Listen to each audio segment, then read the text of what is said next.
Bonjour mesdames et messieurs, nous sommes sur la radio-télévision nationale congolaise, cette émission qui passe à la télévision nationale mais aussi à la radio nationale. C'est pour sensibiliser la population sur la situation dans laquelle le pays se trouve, les guerres incessantes dans l'est de la République démocratique du Congo. Nous allons y revenir. Question de vous donner les informations qu'il vous faut pour comprendre ce qui se passe et enfin vous déterminer. Le Congo est notre pays, c'est le patrimoine commun. Nous devons le défendre autant qu'il le faut. Et pour cela, la radio nationale et la télévision de la République démocratique du Congo décident de vous mobiliser en vous donnant les informations, comme je venais de vous le dire, les informations importantes sur cette situation dans l'est de la République démocratique du Congo. Je ne serai pas seul, bien entendu, je vous ai dit qu'on va nous suivre à la radio. C'est avec Julien Ngunzo qui va animer cette émission avec moi. Mais pour cette première émission, ce premier numéro, nous sommes allés fouiller très loin pour retrouver Philippe Oundji, qui a été ancien ministre du Développement rural, qui connaît ces milieux de l'Est de la République démocratique du Congo. Nous allons avec lui décortiquer cette histoire avant, bien sûr, de scruter quelques pistes de solutions. Bonsoir. Bonsoir. Vous êtes, comme je le disais, Philippe Oundji. Tout à fait. Ancien ministre de Développement rural, mais aussi ancien Maïmaï. Vous avez donc parcouru ces milieux-là. Vous, une question brute, la République démocratique du Congo est quasi en guerre. Dans la partie est de la République démocratique, ça fait plus de 20 ans que les guerres sont incessantes, ça perturbe le développement, ça gêne les populations de ces milieux-là. Il y a ceux qui laissent leur peau. Si une question en ce moment vous est posée de savoir quelle est la cause profonde de ces guerres incessantes, qu'est-ce que vous répondrez? Oui, merci beaucoup, monsieur le journaliste. Je salue la présence de Julien Gouzomamba, Oscar Kabamba et toute l'équipe de la RTNC qui a bien voulu nous accorder cet espace pour parler un peu de cette problématique des guerres à l'Est, de parler de cette résurgence à tout moment des groupes armés, dont les M23, au moment où son Excellence, Monsieur le Président de la République, à travers sa gouvernance, voudrait bien mettre tout le monde autour, n'est-ce pas, d'un schéma constructif pour le développement de notre nation. Vous savez, il a initié beaucoup de programmes novateurs pour notre pays, mais malheureusement, l'ennemi du peuple congolais se met encore debout pour saper les efforts, combien de voies louables, à travers les menaces de guerre, si pas la guerre, à l'est de la République démocratique. Comme vous l'avez dit, je suis un ancien Maïmaï. Ce mouvement d'autodéfense qui a vu la naissance à partir, n'est-ce pas, des Athénéo Bandundu, parce qu'à l'époque on les appelait les Simba Moulélé, avec l'évolution du nationalisme congolais, s'est transporté à l'Est, et à travers cette idéologie de défendre le nationalisme, de défendre l'unité du Congo et du peuple congolais, eh bien, nous sommes vus embarquer en 97 dans ces mouvements-là pour défendre l'intégrité territoriale de notre pays qui était sous menace, n'est-ce pas, de nos agresseurs, comme l'avait identifié bien Laurent Désiré Kabila. Eh bien, si on parle, pour revenir à la question de cette résurgence, tout remonte vers les années 1930. En 1930, vers les années 1930, il y a eu une mission d'implantation, n'est-ce pas, des Banyarwanda, qu'on appelait MIB. C'était une mission mise en place par la communauté internationale. Pourquoi? Parce qu'ils avaient constaté, parmi les pays voisins, une forte densité de la population au moment où l'espace habitable était vraiment insuffisant. Et cette mission était dotée de moyens. Je dis bien la mission d'implantation des Banyarwanda, pour voir dans quelle mesure ils pouvaient transporter, transplanter une partie de la population de notre pays voisin, le Rwanda, vers les espaces congolais à moindre densité. C'est ainsi que vous avez vu au niveau du Nord Kivu, surtout dans des milieux où la fertilité valait son pesant d'or et avec le pâturage exceptionnel, cette population est venue. Nous sommes dans les années 30. Et une autre partie fut transportée dans mon territoire, notamment à Fizi, dans la province du Sud Kivu, n'est-ce pas, à Minembwe. Et ici, il y a lieu de préciser, Minembwe n'est pas un territoire, mais plutôt une entité, n'est-ce pas, qui est à cheval de 4 secteurs, Tanganyika, Mtambala et Tomboué, où, au regard de sa pédologie de terre et au regard de ce que nous appelons le pâturage, eh bien, cette mission d'implantation a bien voulu aussi les implanter là-bas pour paître leurs vaches et aussi travailler la terre pour se nourrir ou nourrir les populations environnantes. Et à ce sens, la troisième vague était celle qui était partie à Viura, dans la province aujourd'hui de Tanganyika, où cette même communauté, n'est-ce pas, a vu un jour évoluer là-bas. Et autour de l'évolution du temps, cette population, la présence de ces autres, acceptée à cause de l'hospitalité de notre pays, a attiré, n'est-ce pas, l'attention des autres peuples qui étaient soit sous l'oppression du régime de l'époque au Rwanda, et profitant de cette solidarité et de cet accueil, ils ont traversé la frontière, et comme le peuple congolais est accueillant et soucieux de voir l'autre évoluer à ses côtés, eh bien, a reçu pas mal de gens jusqu'à ce que on a compté des milliers de cette population, même au-delà de ce que des statistiques qui étaient attribuées, n'est-ce pas, à la mission d'implantation de Banyarwanda en RDC. Et je crois, je ne donnerai pas ici en tant que démographe l'évolution de la population ou l'accroissement naturel de cette population qui était venue peupler les espaces à moindre densité démographique, mais plutôt vous démontrer comment est-ce que de la simple présence d'exploitation des terres, de la simple présence d'être accueillis comme citoyens du monde dans notre pays, comment est-ce qu'ils ont pu nourrir, n'est-ce pas, les ambitions politiques. Au moment où, dans la mission d'implantation, il est bien décrit, parce que les archives existent, que cette population n'était pas autorisée de s'adonner à des activités politiques. Les documents existent. Mais à quel moment exactement le clash intervient? Le clash est intervenu à partir des années 80, où vous vous souviendrez, à l'époque du président maréchal Mobutu, je crois, j'étais encore plus jeune, ce que vous aviez entendu à Kinshasa, l'opération Ngilima. Ngilima, c'était une opération qui était mise en place par le président de la République suite, n'est-ce pas, à l'octroi de la nationalité et au retrait de cette nationalité. Alors, une population qui a déjà évolué pendant autant d'années dans un espace donné où il y a des cimetières, parce que les Bantous et les Nilotiques sont liés par les cimetières, eh bien, ils se sont sentis frustrés. Comment on pouvait nous donner une nationalité et en même temps le retirer et modifier, ainsi de suite. Et cette situation a permis, n'est-ce pas, à ce peuplade de s'organiser et commencer à réfléchir pour consolider leur existence en RDC et défendre leur identité. Ça, c'était la première chose. La deuxième, qui a excité vraiment la révolte, moyennant cette organisation qui avait commencé dans les années 80, c'est le recensement de 1984.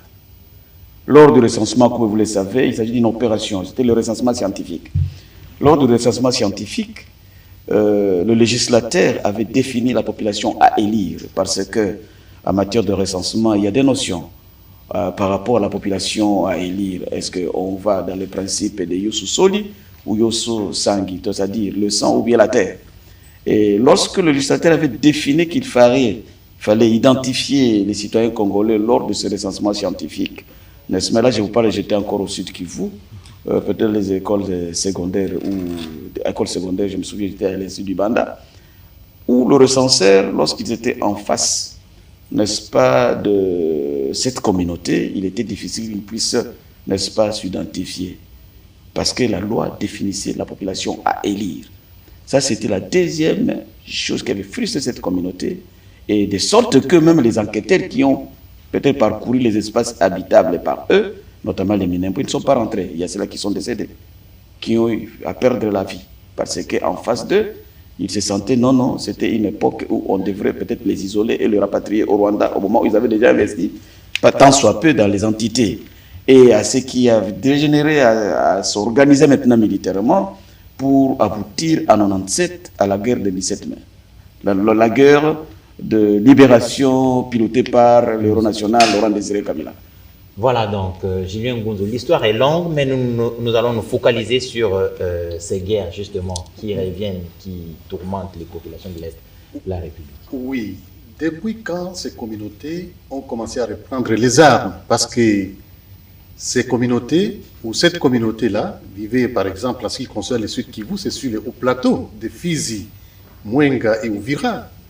Mais brusquement, les armes sont arrivées là-bas. Est-ce qu'il y a eu faiblesse du fonctionnement de l'État pour accepter que ces armes puissent atterrir dans ces coins de la République? Vous savez, Julien Ngouzo, ce que vous dites, c'est vrai. Les armes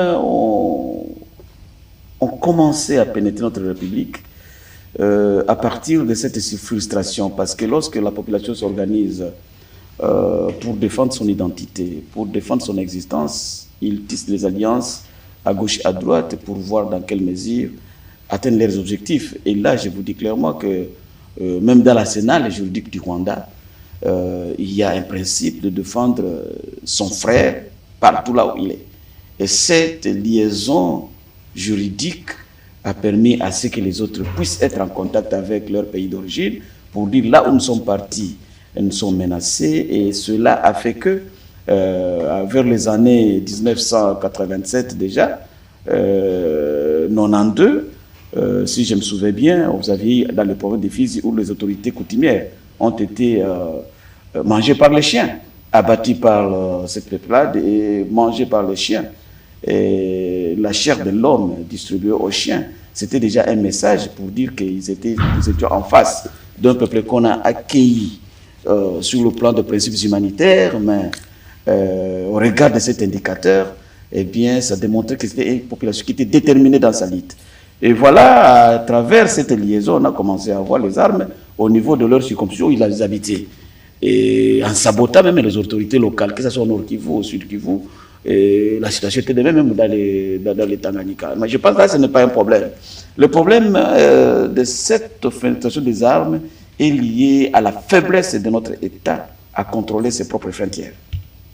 Donc, lorsque dans un État, il existe une porosité des frontières, eh bien, cela fait que, n'est-ce pas, n'importe quel État puisse développer ses politiques, parce qu'en matière d'études, il n'y a pas d'amitié, mais il y a des intérêts, et pour voir dans quelle mesure accéder à des ressources des autres pour nourrir sa population. Et c'est la situation que nous sommes en train de traverser.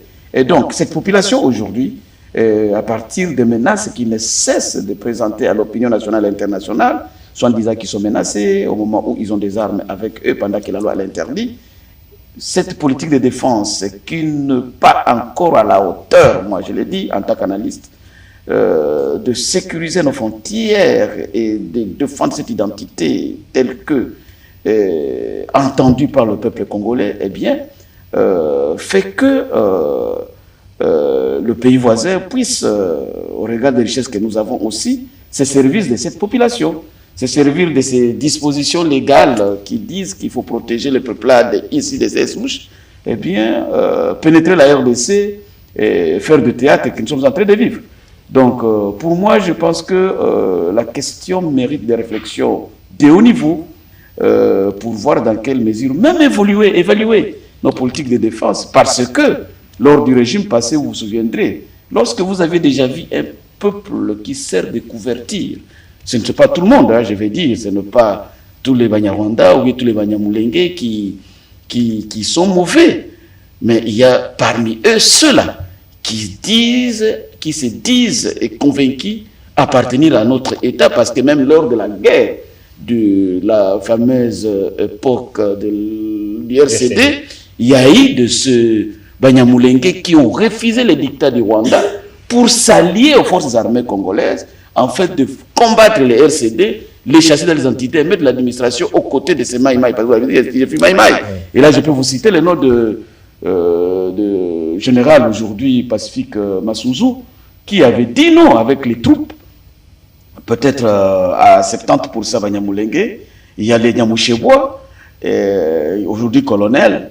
Il y a d'autres que je peux citer, réunis ensemble, ils ont dit non à ces dictats, n'est-ce pas? Et ils se sont rangés aux Congolais de souche pour combattre ces dictats. Et aujourd'hui, il y a de place où Massouzou peut passer, par exemple, dans certaines entités, il peut être accueilli plus qu'un Congolais de souche. Voilà un peu cet appel à la conscience nationale que nous voudrions bien que l'État congolais puisse travailler en dénichant ceux-là qui créent des désordres dans l'appareil de défense, en dénichant ceux-là qui servent, n'est-ce pas, de boucs émissaires ou bien des couvertures pour justifier la présence du Rwanda dans notre pays. Comme vous le savez, je vais vous rappeler dans ce chapitre qu'il est anormal qu'un groupe armé qui a moins de 500 personnes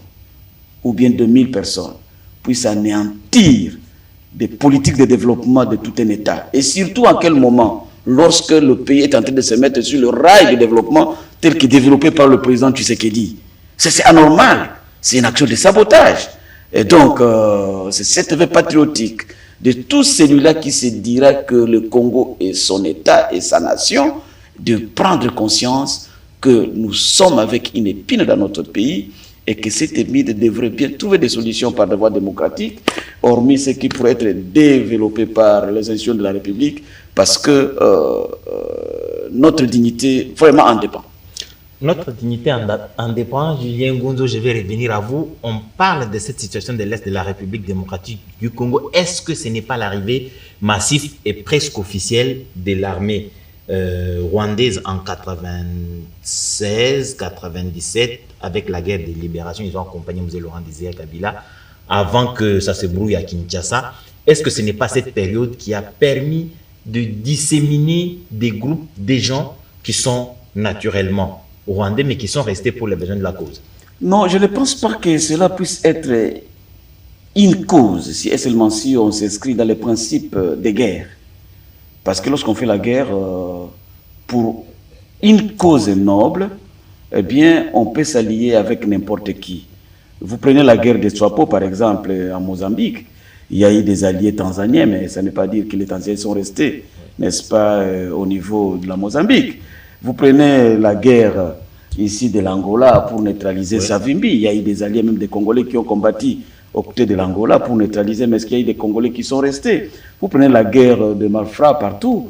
Donc la question de la présence de Rwandais n'est pas vraiment, lors de la guerre de 1900, n'est pas vraiment une cause de dire que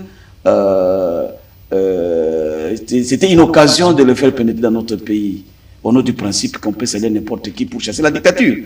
Parce que à cette époque, nous on était à l'Est, il était anormal, on nous disait à la radio, RTNC d'ailleurs, qu'il y a le délestage à Kinshasa pour manger, et les courants, l'électricité n'existait pas, vous allez au marché avec un petit sac, on vous pille. Alors les paysans, comme nous, on s'était dit, mais comment là, les gens qui sont à Kinshasa, est-ce qu'ils réfléchissent? Et il fallait marcher à pied pour arriver à Kinshasa, libérer la République et sur la démocratie, qui aujourd'hui permet à ce que le Congolais va casser ses occupations, malgré qu'il y a encore des choses à faire. Ça, c'est une chose. Deuxième chose, chers amis journalistes, je crois que les pratiques qui ont suivi cette libération ont permis à ce que le Rwanda s'affirme à travers notre appareil de défense. Pourquoi? Parce que lors du régime passé, nous avions vécu des pratiques qui ont été mises en place où on a intégré les gens sans faire une analyse scientifique, n'est-ce pas, de l'individu qu'on a intégré dans l'appareil de l'État. L'appareil de défense, je vais dire, c'est tout ce que vous avez entendu comme des mixages. Ça s'est fait dans d'autres pays qui ont connu la guerre. Mais avant d'y arriver, il fallait des commissions scientifiques pour analyser le fait, la moralité, les intentions, pour intégrer l'autre. Parce qu'en matière d'État, il y a des mesures populaires et impopulaires, et que lorsqu'on est dans un processus de brassage ou bien de mixage, l'exercice d'identification doit être démise. Parce que c'est une opération qui peut permettre de comprendre les infiltrations. Mais je suis rassuré et je suis convaincu que ce ne sont pas tous qui étaient mauvais, n'est-ce pas? Parce que face à une question morphologique, on ne peut pas dire parce qu'il a telle morphologie, il est mauvais. Mais au moins, à travers les actes, eh bien, on peut s'en saisir du dossier. On peut suivre l'évolution de l'armée, on peut suivre ce qu'il a fait et déclarer ce qu'on peut déclarer par rapport à l'acceptabilité et non-acceptabilité au sein de l'appareil de défense. Ça, c'est la deuxième chose. La troisième chose est que dans toujours la défense, j'ai vu, il y a des généraux qui ont quitté, n'est-ce pas, le MLC à l'époque de 1+4. Ils se sont dit Congolais. Il y a des gens qui sont venus du RCD Moussanyamouissi. Ils ont coupé la corde avec les différents seigneurs de guerre. Et le mouvement Maïmaï auquel j'appartenais, il y a eu des généraux qu'on a versés. Ils se disent Congolais, ils appartiennent à cet intérêt national et ils défendent au prix des sacrifices suprêmes la défense de notre pays.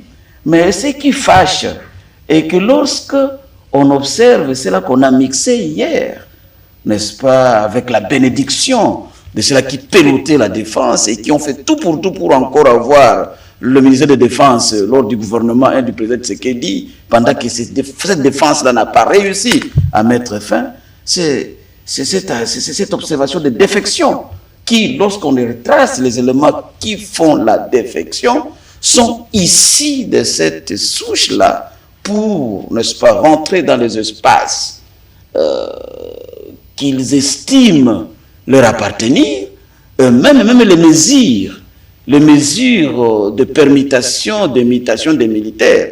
Il y a ceux-là qui refusent pour dire que si nous sommes dans l'armée, c'est parce que nous devons travailler à l'est. C'est ainsi que vous voyez de l'Ituri jusqu'à l'espace, n'est-ce pas, Tanganyika, que nous appelons la partie orientale.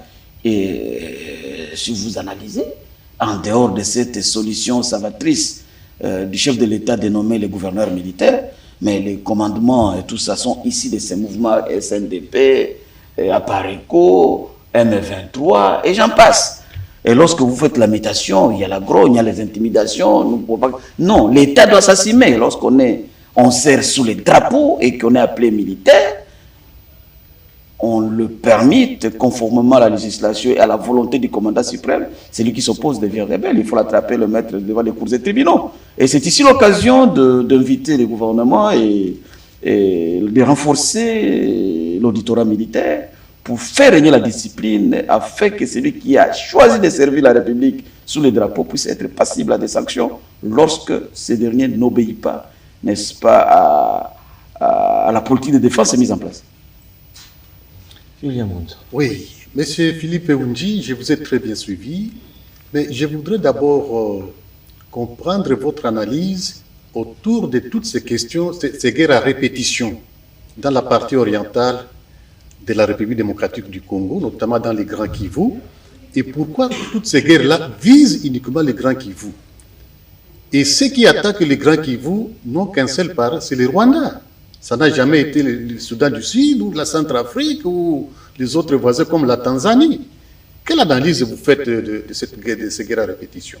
Vous savez, nous sommes partis de deux notions. La notion de densité, qui sert aux boucs émissaires, mais aussi les minéraux. Vous savez, la partie orientale de la République, donc de l'Ituri jusqu'au Nord Katanga, c'est une partie de la République qui a des ressources qui, aujourd'hui, la communauté internationale fonde toute son industrie.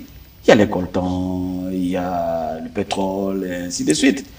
Si vous prenez le Nord Katanga, vous allez, il y a tout ce qui est aujourd'hui la province de Tanganyika, les minéraux de troisième génération qui contribuent à la fabrication de batteries et j'en passe, et de véhicules électriques. Et lorsque nous avons déjà une épine à l'intérieur du pays, et que le pays voisin estime, je dis qu'il n'y a pas de relation, il n'y a pas d'amitié entre les États, ce sont des intérêts, qui estiment qu'à travers les analyses politiques, les projections sur le plan de défense et sur le plan de rapport de force, il peut accéder à vos minéraux et financer son économie, eh bien, un chef de l'État n'est pas un pasteur. Le chef de l'État, c'est celui qui cherche l'argent pour nourrir son peuple. C'est à vous de vous organiser, c'est à nous de nous organiser pour voir comment est-ce que sécuriser notre pays. Et c'est la même situation. Sécuriser notre pays, je vais dire, la situation que nous sommes en train de vivre, c'est une situation qui peut être similaire à celle de la Russie et de l'Ukraine. Nous sommes ici à Kinshasa, par exemple. Un pays comme le Rwanda négocie les terres à Brazzaville. Et les Congolais continuent à danser au lieu de faire l'analyse. Le Congo-Brazzaville n'est pas un pays voisin. Il fait des accords pour avoir l'accessibilité à la terre. C'est pour faire quoi? C'est pour être proche de Kinshasa, dans les analyses stratégiques. Parce que ceux-là qui vont travailler dans ces terres avec droit d'amphithéose proviendront du service des Brazzavillois, c'est aussi des Congolais, mais ce sera des investisseurs rwandais qui serviront de couverture pour avoir la main-d'œuvre rwandaise, travailler et qui saura que celui-là qui travaille dans ce champ-là, femme ou homme, n'a pas fait le service militaire ou des renseignements. Donc la guerre est à notre porte. Et si toutes ces questions ne sont pas prises en charge, moi je révèle cette question-là, que ça doit être mis dans le Conseil de défense pour analyser cette question. Parce que nous ne devons pas seulement être ici pour analyser les questions électorales, les petits conflits entre les gens, mais aussi analyser les politiques des États vis-à-vis de notre souveraineté, vis-à-vis de notre politique de défense, vis-à-vis de notre sécurité. Parce que je n'ai jamais entendu une analyse dans ce sens, et moi je mets cette question sur le tableau, sur la table, pour que vous les journalistes, vous avez des investigations.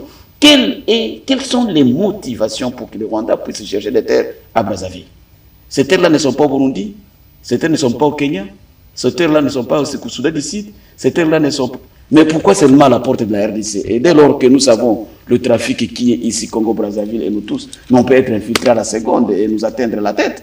Donc, je pense que toutes ces questions, ça j'ai fait l'analyse en tant que scientifique et ancien Maïmaï, comme tu l'as dit, j'interpelle les dirigeants de notre pays pour qu'ils prennent à bras le corps la souveraineté de notre État, la dignité de notre pays et la dignité du peuple congolais. Parce qu'aujourd'hui, devant un Rwandais, nous n'avons pas de valeur. Allez dans les conférences, lorsqu'on vous voit en train de marcher dans les hôtels et chercher un habit dans l'alimentation, on dit c'est un Congolais. C'est-à-dire quelqu'un qui accepte n'importe quoi. Il y a des réseaux sociaux que les médias sont en train de dire que est-ce qu'au Congo il y a un propriétaire, n'importe qui peut y aller s'installer. Et donc, moi je salue encore à l'occasion la politique de l'État de relancer cet appareil d'identification nationale pour connaître effectivement qui est congolais et qui peut être éligible au recensement RPGH, parce que ça nous permettra d'avoir la traçabilité dans des analyses longitudinales démographiques, l'évolution de tout un peuple, son appartenance par rapport à notre nation et surtout son appropriation de cette nation. Et lorsqu'il y a un citoyen congolais qui se dit congolais et qui se reconnaît appartenir à cette nationalité, qui prend une arme pour taper son frère congolais, pour taper le patrimoine congolais, mais l'Assemblée doit s'assumer. Dans d'autres États, les parlementaires siègent sur la question, retirent même la nationalité. Mais je n'ai pas encore vu ces discussions au niveau des assemblées nationales. C'est-à-dire, nous avons un travail à faire, en amont comme en aval, pour garantir aux générations futures ce que nous chantons dans l'hymne national, que nous allons léguer aux générations futures notre pays. Mais dans ce sens ici, nous sommes en train de perdre cette identité, nous sommes en train de perdre ce patrimoine. Combien de fois riche, combien de fois digne, cher ami. Vous en parlez dans vos partis politiques, parce que les dirigeants d'aujourd'hui sont l'émanation des partis politiques. Est-ce que dans les partis politiques, vous en parlez? Est-ce que vous sensibilisez vos membres et les potentielles autorités d'avenir? Est-ce que vous en parlez? Oui, tout à fait. De l'autre étiquette, je vous informe que je suis secrétaire général adjoint plutôt chargé des questions politiques, d'organisation et d'implantation du parti. Je travaille avec celui qu'on appelle TGV, Guy Richard Malonda, qui est le secrétaire général. Et dans nos réflexions stratégiques, toutes ces questions de l'AFDC, nous prenons AFDC comme parti politique et AFDCA comme regroupement. Et donc, nous analysons sur le plan stratégique l'identité congolaise, par exemple, une thématique que l'autorité morale nous a donnée. Comment réfléchir sur l'identité congolaise à l'horizon 2040. Ce sont des réflexions stratégiques qui ne peuvent pas être mises sur la table, mais plutôt, par rapport à votre question, l'autorité morale nous appelle à réévaluer au niveau de notre parti les politiques de défense, les politiques sociales, parce qu'un citoyen se dit citoyen d'un État lorsqu'il s'identifie à cet État. Et la notion d'identification telle que le développe le professeur Modeste Bahati Lukwebo, c'est de bénéficier du travail. C'est d'avoir les rétributions des richesses que le Dieu Tout-Puissant a doté le pays. C'est de se dire que non, ce pays m'appartient et à cause de cette appartenance, je peux accepter de mourir pour défendre son intégrité territoriale.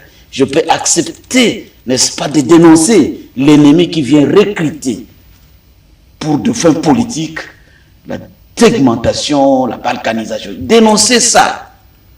Parce que, en tant que civil aujourd'hui, nous avons ce rôle de les dénoncer. Mais nous n'avons pas cette prérogative de dire je peux créer ma milice, faire les armes. Non, nous avons dénoncé. Et les émissions, pareil. C'est entre autres cette sensibilisation à la conscience nationale de se dire je suis congolais et je dois appartenir à cette nation. C'est à la nation aussi de travailler à son niveau pour que le citoyen qui se dit congolais puisse bénéficier de ces ressources. Et le législateur a mis, n'est-ce pas, en place tout un mécanisme pour ça. Et je crois qu'au niveau de nos partis, nous en discutons, je ne sais pas ailleurs, mais au moins le président Modeste Bahati Lukwebo, autorité morale, aujourd'hui président du Sénat, ne cesse de nous interpeller sur la conscience nationale. Parce que pour lui, autorité morale et notre parti et les regroupements, l'impossible n'est pas politique. Ces individus qui se disent membres du M23, que pensez-vous que la République doit faire d'eux? Je crois, en tant que formation politique responsable, c'est de les inviter à déposer les armes et utiliser les voies démocratiques pour défendre leurs revendications et surtout se soumettre aux lois de la République. Et dès lors qu'ils ont refusé le processus de Nairobi, est-ce que vous pensez que c'est des individus tout sérieux? celui qui refuse le mécanisme d'intégration socio-économique de notre pays, c'est un rebelle. Et l'État doit s'assumer. Je n'ai pas une phrase à dire ici. L'État doit s'assumer. L'État, c'est l'État congolais.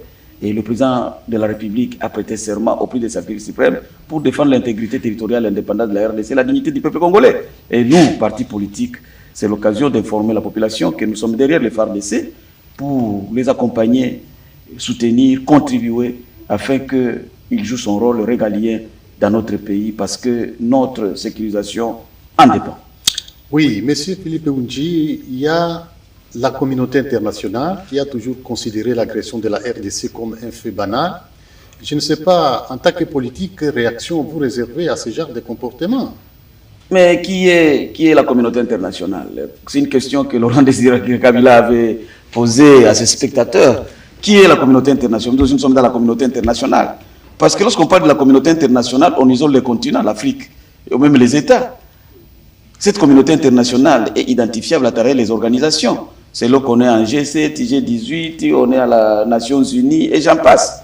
Et en ce moment, nous sommes dans une reconfiguration de cette communauté internationale, où il y a l'émergence de la Russie et des États-Unis. Chaque État a sa politique interne.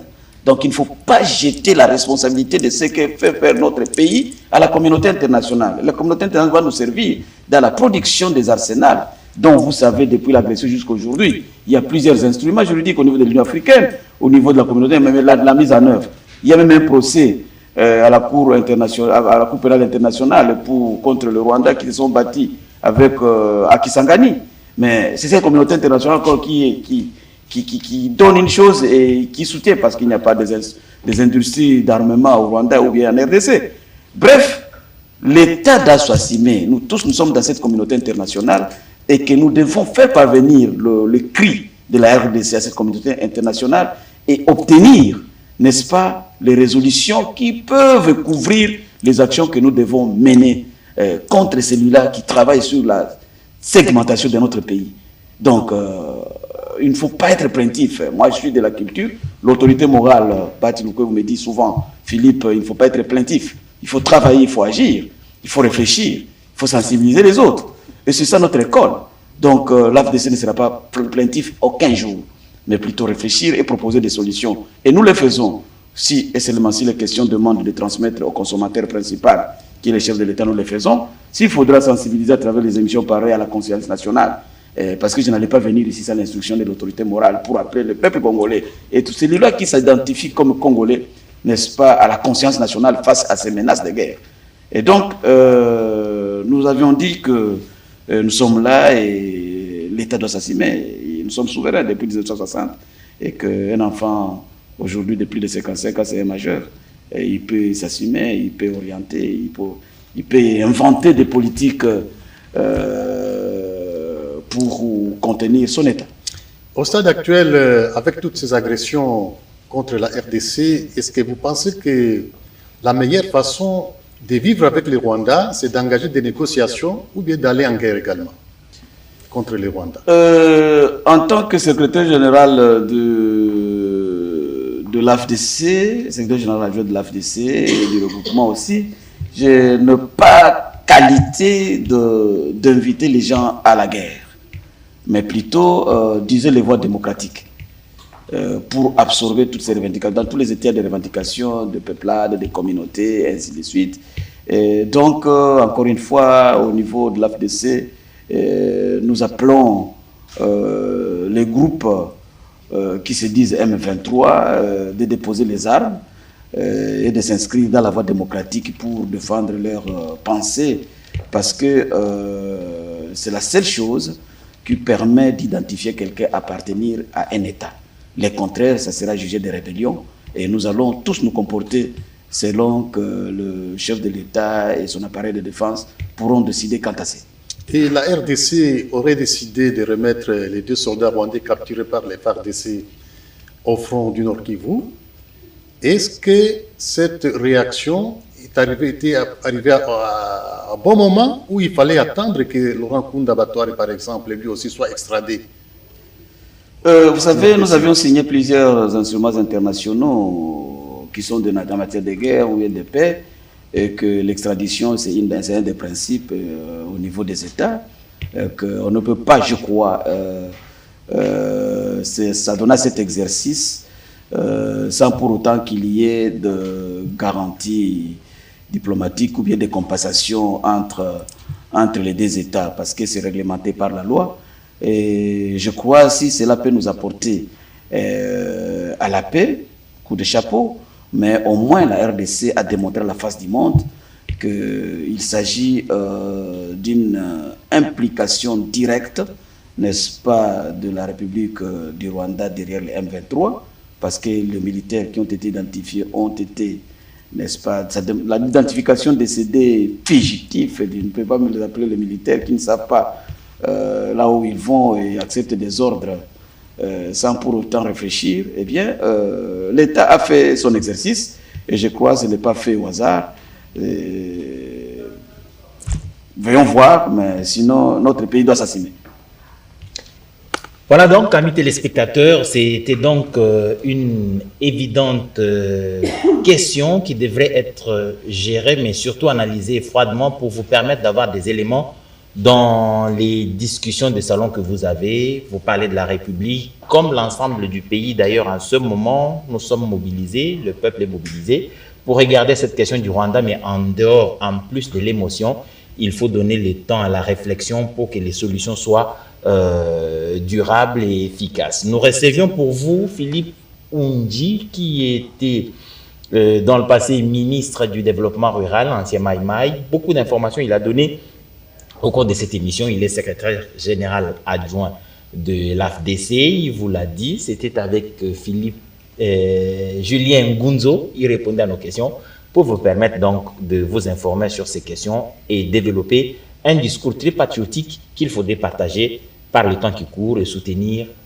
autant que faire se peut les forces armées de la République démocratique du Congo. Ces émissions, vous allez les avoir régulièrement sur la RTNC en français, mais aussi en langue nationale, à la radio comme à la télévision. C'est pour nous mettre sur les pas de cette mobilisation derrière les forces armées de la République démocratique du Congo. Merci de nous avoir suivis et bonne suite de programme sur la télévision nationale.